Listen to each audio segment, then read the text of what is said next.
All right, let's now shift our attention to Bhutan, where India's Prime Minister Narendra Modi is presently on a two-day visit. Today is, of course, the second day of his visit.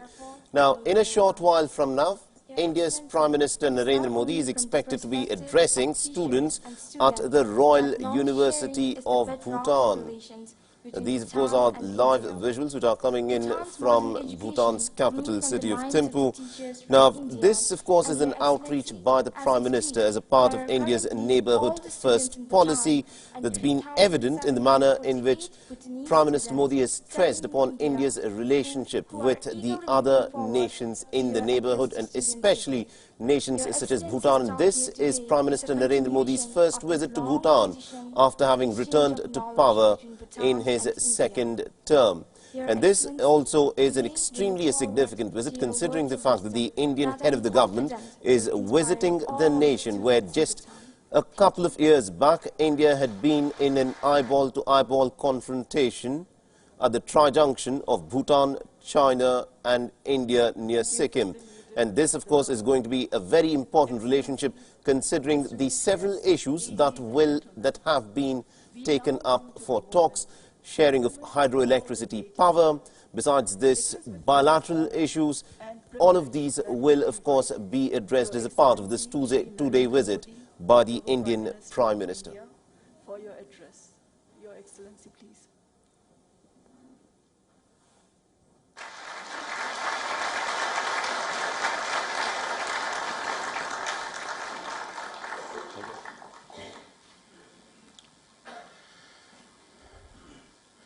Your Excellency, Dr. Lote Tshering, Prime Minister of Bhutan, honorable members of the National Assembly and the National Council of Bhutan,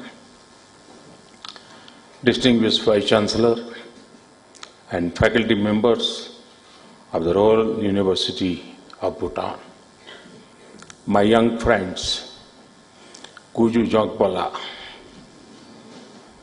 Namaskar. It is a wonderful feeling to be with you all here this morning. I'm sure you are thinking today is Sunday and you have to attend a lecture.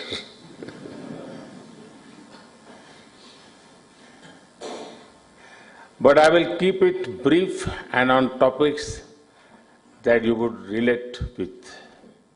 Friends, anyone visiting Bhutan is struck as much by its natural beauty as by the warmth, compassion, and simplicity of its people. Yesterday, I was at Semtokhajong, the foremost example of the richness of Bhutan's past and the greatness of its spiritual heritage. During this visit, I have had the opportunity to interact closely with the present leadership of Bhutan. I once again received their guidance for the India-Bhutan relationship, which has always benefited from their close and personal attention. Now today, I am here with the future of Bhutan. I can see the dynamism and feel the energy. I am confident that this will shape the future of this great nation and its citizens. Whether I look at Bhutan's past, present, or future, the common and constant traits are deep spirituality and youthful vigor. These are also the strengths of our bilateral relationship.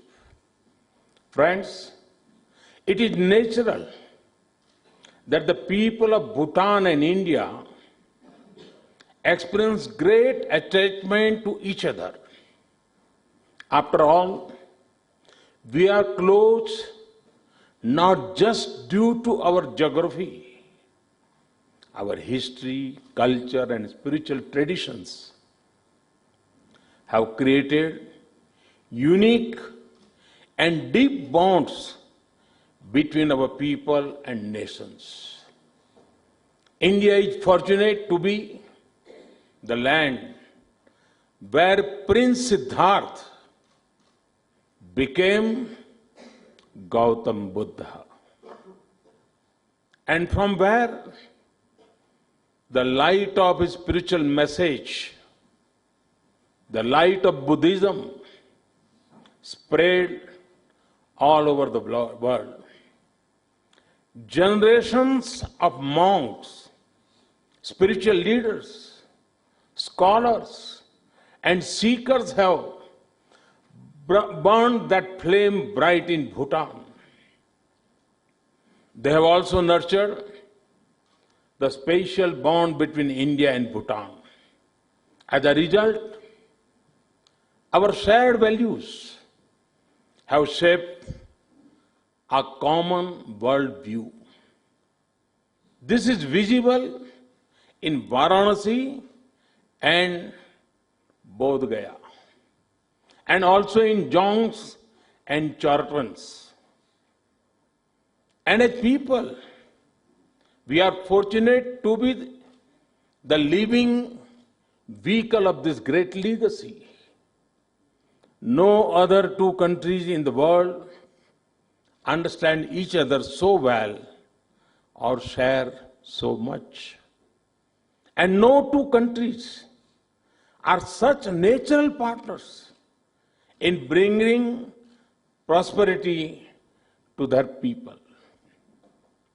Friends, today, India is witnessing historic transformation in a wide range of sectors. India is eliminating poverty faster than ever before.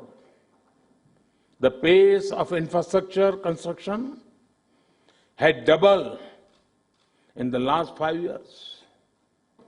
We have just pledged about $15 billion for next generation infrastructure. India is home to the world's largest healthcare program, Ayushman Bharat, that offers health assurance to 500 million Indians. India has among the cheapest data connectivity in the world, which is directly and indirectly empowering millions. India is also home to among the biggest startup ecosystem in the world. This is indeed a great time to innovate in India. These and many other transformations have the dreams and aspirations of the youth of India at their core. Friends, today, I stand here among the best and the brightest youth of Bhutan. His Majesty told me yesterday that he interacts with you regularly and had addressed the last convocation. It is from you all that Bhutan's future leaders, innovators, business persons, sports persons, artists, and scientists will emerge. A few days back,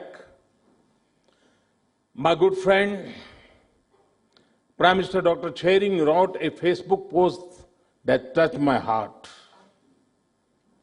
In that post, he mentioned about exam warriors. And just now also, that student mentioned about that book. The Exam Warrior, a book I wrote about how to face exams without stress. Everyone faces exams in school and colleges and also in the larger classroom of life. Can I tell you something? Much of what I wrote in Exam Warriors is influenced by the teachings of Lord Buddha, particularly the importance of positivity. All right, so that was Prime Minister Narendra Modi there addressing some students as a part of his visit, two-day visit to Bhutan. So several important issues have been discussed between the Prime Minister and also the Bhutanese Prime Minister Lotte Tshering. And this, of course, is a part of Prime Minister Narendra Modi's neighbourhood first policy and also of strengthening India's relationship with its other regional partners.